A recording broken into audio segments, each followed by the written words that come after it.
tell you about was, I'm going to start with a little story. So I grew up in this neighborhood. When I was 15 years old, I went from being what I think was a strapping young athlete over 4 months, slowly wasting away until I was basically a famine victim with an unquenchable thirst. I had basically digested away my body. And this all came to a head when I was on a backpacking trip, my first one ever, actually, on Old Rag Mountain in West Virginia, and was putting my face into puddles of water and drinking like a dog. That night, I was taken into the emergency room and diagnosed as a type 1 diabetic and full-blown ketoacidosis. And I recovered thanks to the miracles of modern medicine, insulin and other things, and gained all my weight back and more. Something festered inside me after this happened. What I thought about was what caused the diabetes. You see, diabetes is an autoimmune disease where your body fights itself. And at the time, people thought that somehow maybe exposure to a pathogen had triggered my immune system to fight the pathogen and then kill the cells that make insulin. And this is what I thought for a long period of time. And that's, in fact, what medicine and people have focused on quite a bit, the microbes that do bad things. And that's where I need my assistant here now. You may recognize her. So I went yesterday. I apologize, I skipped a few of the talks, and I went over to the National Academy of Sciences building, and they sell toys, giant microbes, and here we go. So you have caught flesh-eating disease, if you caught that one. I got to get back out my baseball ability here.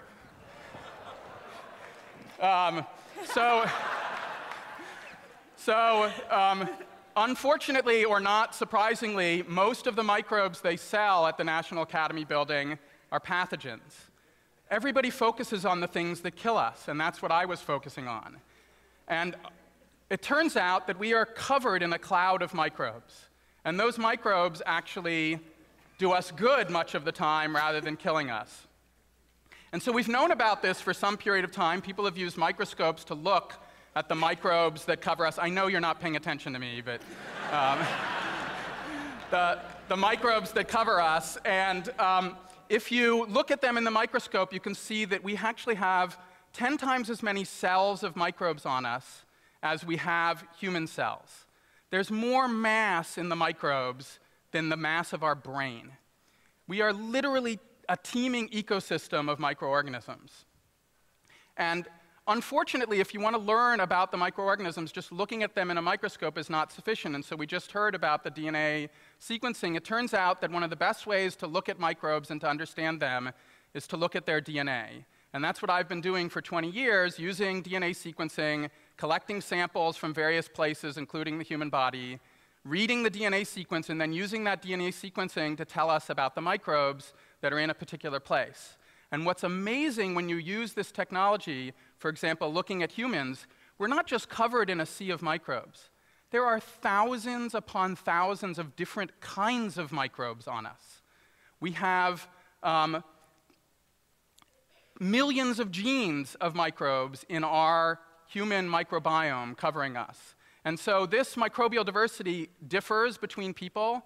And what people have been thinking about in the last 10, maybe 15 years is maybe these microbes, this microbial cloud in and on us, and the variation between us may be responsible for some of the health and illness differences between us. And that comes back to the diabetes story I was telling you. It turns out that people now think that one of the triggers for type 1 diabetes is not fighting a pathogen, but is in fact trying to miscommunicating with the microbes that live in and on you. And somehow maybe the microbial community that's in and on me got off, and then this triggered some sort of immune response and led to me killing the cells that make insulin in my body. And so what I want to tell you about for a few minutes is what people have learned using DNA sequencing techniques in particular to study the microbial cloud that lives in and on us. And I want to tell you a story about a personal project. My first personal experience with studying the microbes on the human body actually came from a talk that I gave right around the corner from here at Georgetown. I gave a talk, and a family friend who happened to be the dean of Georgetown Medical School was at the talk and came up to me afterwards saying they were doing a study of ileal transplants in people. And they wanted to look at the microbes after the transplants. And so I started a collaboration with this person, Michael Zasloff and Thomas Fishbein, to look at the microbes that colonized these ilia after they were transplanted into a recipient. And I can tell you all the details about the microbial study that we did there, but the reason I want to tell you this story is something really striking that they did at the beginning of this project. They take the donor ileum, which is filled with microbes from a donor, and they have a recipient who might have a problem with their microbial community, say Crohn's disease. And they sterilized the donor ileum, cleaned out all the microbes, and then put it in the recipient.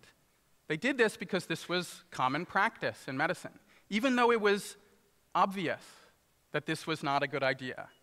And fortunately, in the course of this project, the transplant surgeons and the other people decided, forget common practice, we have to switch. So they actually switched to leaving some of the microbial community in the ileum. The ileum inside these people, they leave the microbes with the donor, and theoretically that might help the people who are receiving this ileal transplant.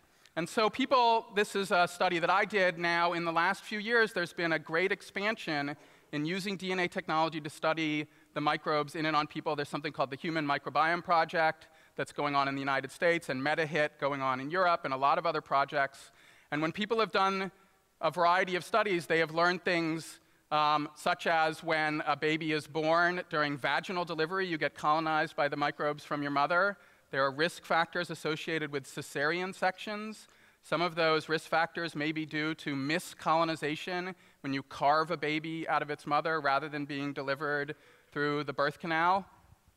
And a variety of other studies have shown that the microbial community that lives in and on us helps in development of the immune system, helps in fighting off pathogens, helps in our metabolism and determining our metabolic rate, probably determines our odor, and may even shape our behavior in a variety of ways. And so these studies have documented or suggested at a variety of important functions for the microbial community, this cloud, the non-pathogens that live in and on us. And one area that I think is very interesting, which many of you may have now that we've thrown microbes into the crowd, is something that I would call germophobia. So people are really into cleanliness, right? We have antibiotics in our kitchen counters. People are washing every part of them all of the time. We pump antibiotics into our food, into our communities. We take antibiotics excessively. And killing pathogens is a good thing if you're sick. But we should understand that when we pump chemicals and antibiotics into our world, that we're also killing the cloud of microbes that live in and on us. And excessive use of antibiotics, in particular in children, have been shown to be associated with, again, risk factors for obesity, for autoimmune diseases, for a variety of problems that are probably due to disruption of the microbial community. So the microbial community can go wrong, whether we want it to or not, or we can kill it with antibiotics. But what can we do to restore it? So I'm sure many people here have heard about probiotics. Probiotics are one thing that you can try and do to restore the microbial community that is in and on you.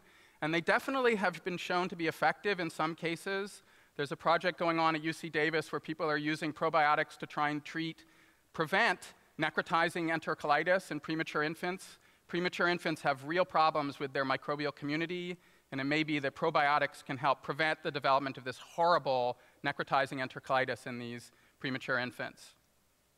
But probiotics are sort of a very, very simple solution. Most of the pills that you can take or the yogurts that you can eat have 1 or 2 species in them, maybe 5 species in them. And the human community is thousands upon thousands of species. So what can we do to restore our microbial community when we have thousands and thousands of species on us? Well, one thing that animals seem to do is they eat poo, coprophagia. And it turns out that many veterinarians, old school veterinarians in particular, have been doing something called poo tea. Not booty, but poo tea, to treat colic and other sort of ailments in horses and cows and things like that, where you make tea from the poo from a healthy individual animal and you feed it to a sick animal. Although, unless you have a fistulated cow with a big hole in its side and you can put your hand into its rumen, it's hard to imagine that the delivery of microbes directly into the mouth and through the entire sort of top of the digestive tract is the best delivery system. So you may have heard in people, they are now doing fecal transplants, where rather than delivering a couple of probiotic microbes through the mouth, they are delivering a community of probiotics, a community of microbes from a healthy donor through the other end. And this has turned out to be very effective in fighting certain intransigent infectious diseases like Clostridium difficile infections that can stay with people for years and years and years. Transplants of the feces, of the microbes from the feces from a healthy donor has actually been shown to cure systemic C. diff infections in some people. Now, what these transplants, these fecal transplants or the poo tea, suggest to me, and many other people have come up with this same idea, is that the microbial community in and on us, it's an organ. We should view it as a functioning organ part of ourselves. We should treat it carefully and with respect, and we do not want to mess with it, say, by C-sections or by antibiotics or excessive cleanliness, without some real good justification. And what the DNA sequencing technologies are allowing people to do now is do detailed studies of, say, 100 patients who have Crohn's disease and 100 people who don't have Crohn's disease, or 100 people who took antibiotics when they were little and 100 people who did not take antibiotics. And we can now start to compare the community of microbes and their genes and see if there are differences. And eventually, we may be able to understand if they're not just correlative differences, but causative. Studies in model systems like mouse and other animals are also helping do this, but people are now using these technologies because they've gotten very cheap to study the microbes in and on a variety of people. So, in wrapping up, what I want to tell you about is that I didn't tell you a part of the story of coming down with diabetes. Turns out that my father was an MD, actually studied hormones. I told him many times that I was tired, thirsty, not feeling very good, and he shrugged it off. I think he either thought I was just, complaining a lot, or it was the typical MD, nothing can be wrong with my children. We even went to the International Society of Endocrinology meeting as a family in Quebec, and I was getting up every 5 minutes to pee and drinking everybody's water at the table. And I think they all thought I was a druggie. But the reason I'm telling you this is that the medical community, my father as an example, sometimes doesn't see what's right in front of their eyes. The microbial cloud, it is right in front of us. We can't see it most of the time. It's invisible. They're microbes. They're tiny.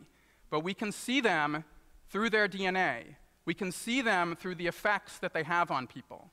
And what we need now is to start thinking about this microbial community in the context of everything in human medicine. It doesn't mean that it affects every part of us, but it might. What we need is a full field guide to the microbes that live in and on people so that we can understand what they're doing to our lives. We are them. They are us. Thank you.